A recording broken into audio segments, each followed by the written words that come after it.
Vous écoutez À Page Ouverte, le podcast qui vous recommande vos prochaines lectures. Un podcast de Raphaël Mariat. Allemagne, 1938. Le piège se referme sur ceux qui n'ont pas vu venir la montée d'une atroce brutalité dans le cœur d'un peuple de haute culture. Cette Allemagne lourdement défaite 20 ans auparavant se laisse aveugler par un tribun sans scrupules, jouant des ressorts les plus infâmes avec un art diabolique. Sommes-nous certains de ne plus jamais tomber dans un tel abîme ? Le retournement des esprits, manipulé par des images glorieuses, n'est sûrement pas plus improbable en ce début du XXIe siècle qu'il l'était au milieu du XXe. Bienvenue dans cet épisode consacré au premier livre de Katrin Cressman-Taylor, Inconnu à cette adresse. Cette nouvelle historique s'inspire de faits réels et explore l'antisémitisme avant la Seconde Guerre mondiale. Pour dénoncer les idées et les actes qu'elle a observés, l'autrice imagine une correspondance épistolaire entre deux amis, Max, un juif américain, et Martin, un Allemand. À travers 19 lettres, elle montre comment leur amitié se délite sous l'effet de la montée du nazisme. Pour ouvrir ce podcast, je vous ai lu un extrait de la préface de Stéphane Hessel, ancien diplomate français, publié dans l'édition Flammarion de 2012. Écoutez bien cette histoire, car même si elle n'est pas vraie, son intensité et son message sont bien réels.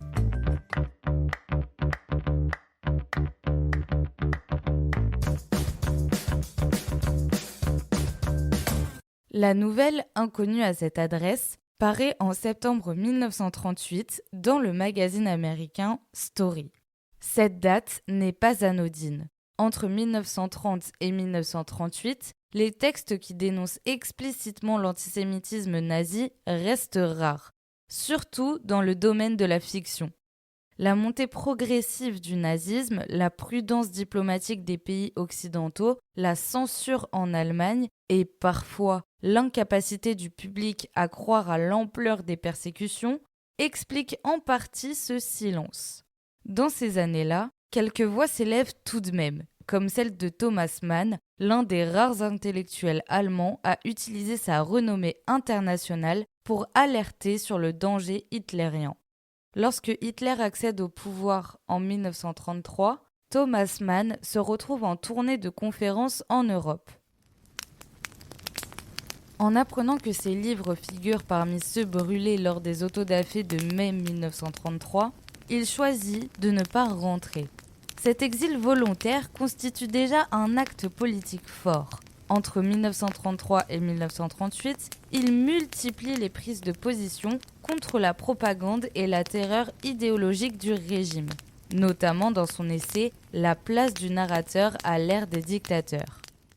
Ainsi, la publication d'un texte comme « Inconnu à cette adresse » en 1938 s'inscrit dans un contexte où chaque dénonciation publique du nazisme relève d'un véritable courage intellectuel. La nouvelle de Katrin Cressman-Taylor est constituée de 19 lettres fictives échangées entre Martin Schulz, un Allemand, et Max Eisenstein, un Juif américain.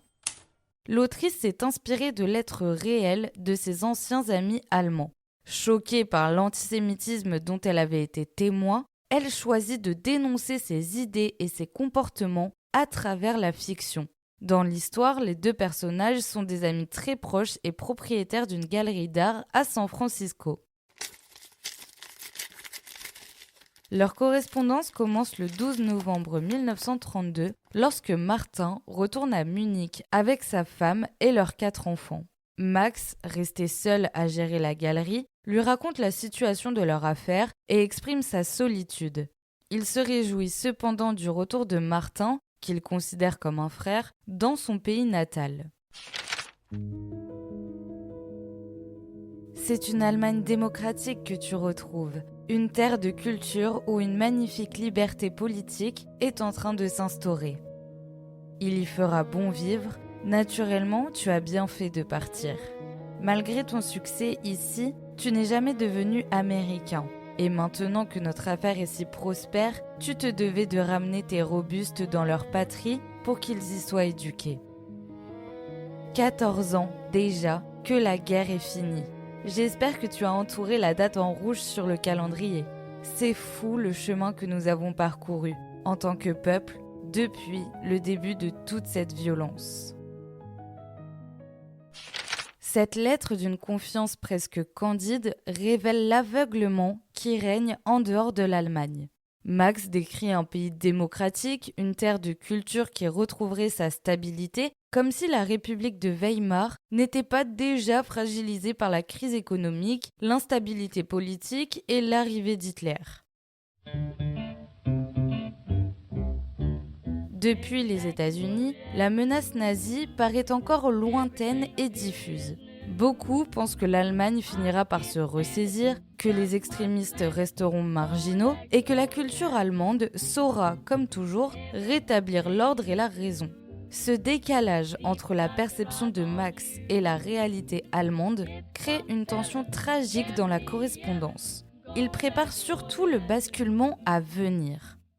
Au fil des lettres, Martin se laisse peu à peu séduire par l'idéologie nazie et le durcissement de son langage reflète les bouleversements politiques qui secouent le pays.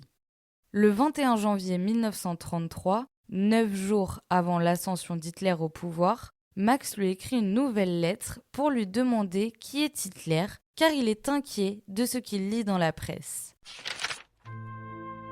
Franchement, Max, je crois qu'à nombre d'égards, Hitler est bon pour l'Allemagne. Mais je m'interroge, est-il complètement sain d'esprit ? Ces escouades en chemise brune sont issues de la populace. Elles pillent et elles ont commencé à persécuter les Juifs.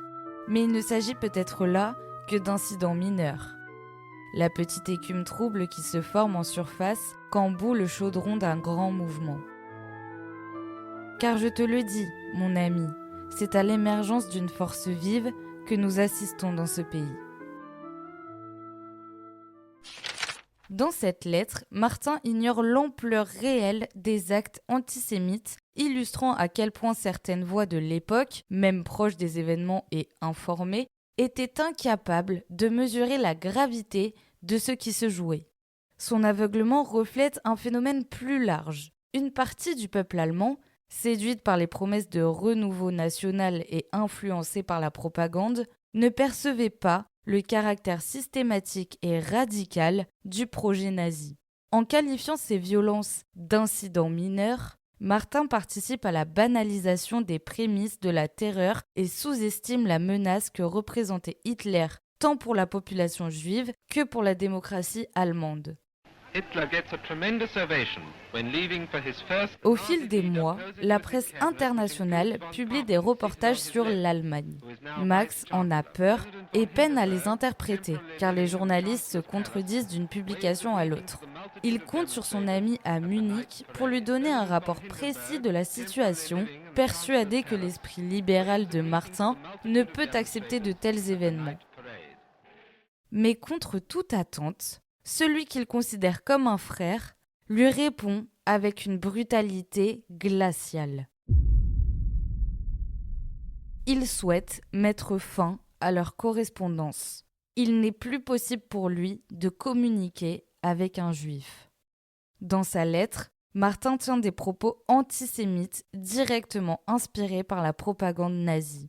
Il justifie même les pogroms avec des remarques racistes et immorales. Une phrase symbolise cette rupture intime. « Je t'ai sincèrement aimé, non à cause de ta race, mais malgré elle. » Cette lettre constitue bien plus qu'un désaccord politique. Elle est une trahison personnelle. Max, qui voyait en Martin un allié intellectuel capable de comprendre la gravité de la situation, se retrouve confronté à un rejet brutal fondé uniquement sur sa religion. Il mesure alors la solitude et l'isolement imposés par la montée de l'antisémitisme.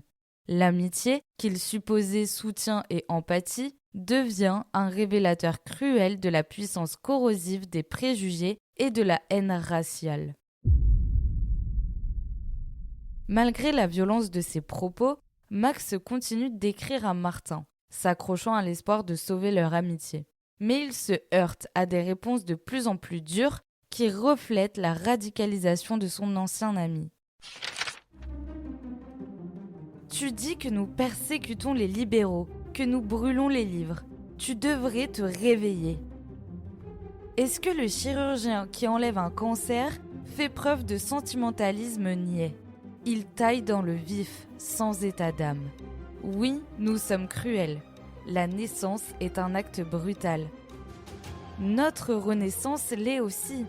Mais quelle jubilation de pouvoir enfin redresser la tête.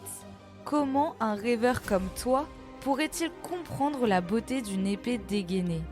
Tu m'obliges à te répéter que tu ne dois plus m'écrire. Nous ne sommes plus en sympathie, tu devrais t'en rendre compte. Il y a des silences qui crient plus fort que les mots et des espoirs qui se brisent avant même d'avoir eu le temps de s'épanouir.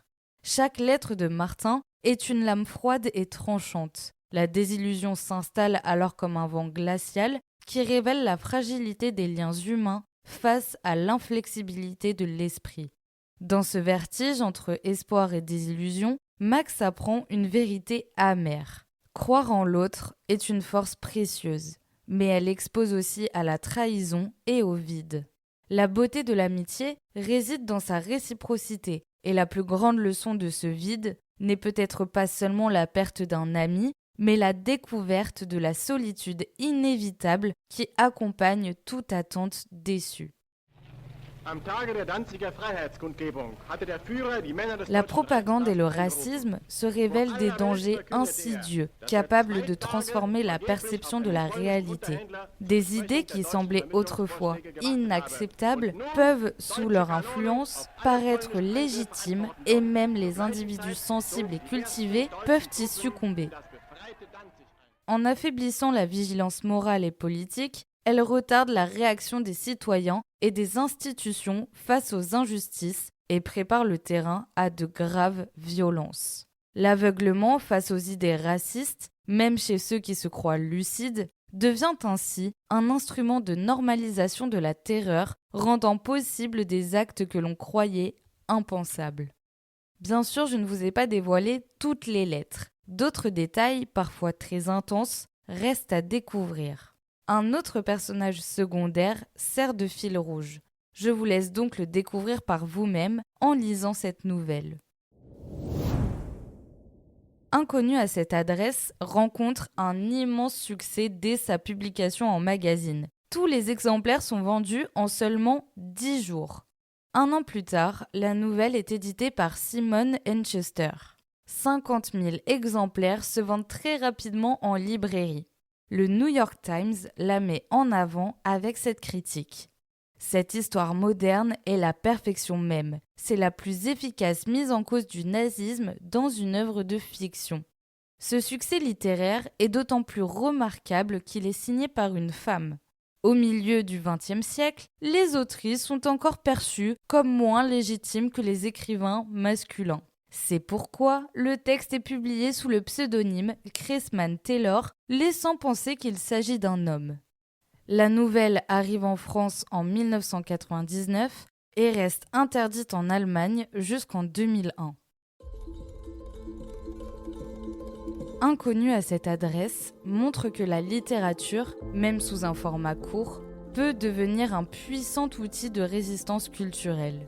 Par le simple biais d'une correspondance fictive, Cressman Taylor dénonce le nazisme et met en lumière la montée de la haine et de l'intolérance. La brièveté de l'œuvre renforce son symbolisme.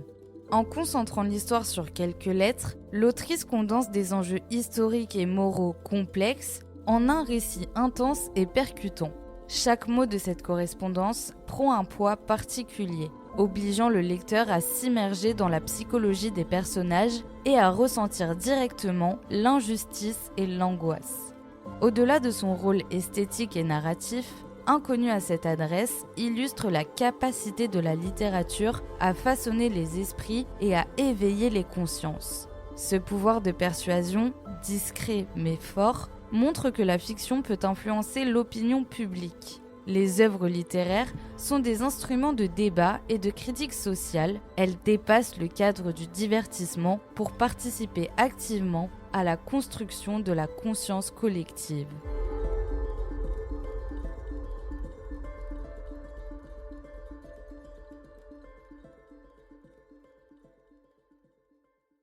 D'autres œuvres de fiction ont servi à dénoncer le nazisme. Voici mes 2 recommandations.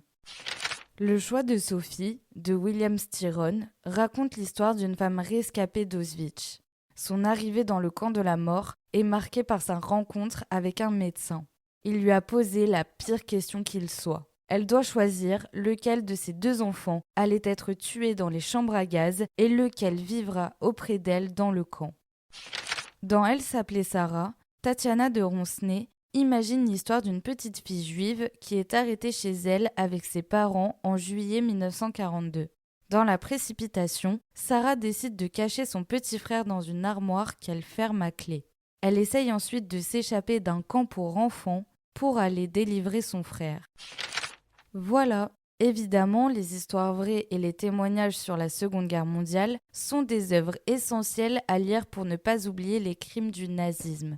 Mais la fiction donne également vie à des situations extrêmes. La fiction transmet une mémoire vivante pour réveiller les consciences. Vous venez d'écouter À Page Ouverte, un podcast écrit et réalisé par Raphaël Mariat. Pour plus d'épisodes, rendez-vous sur votre plateforme d'écoute préférée.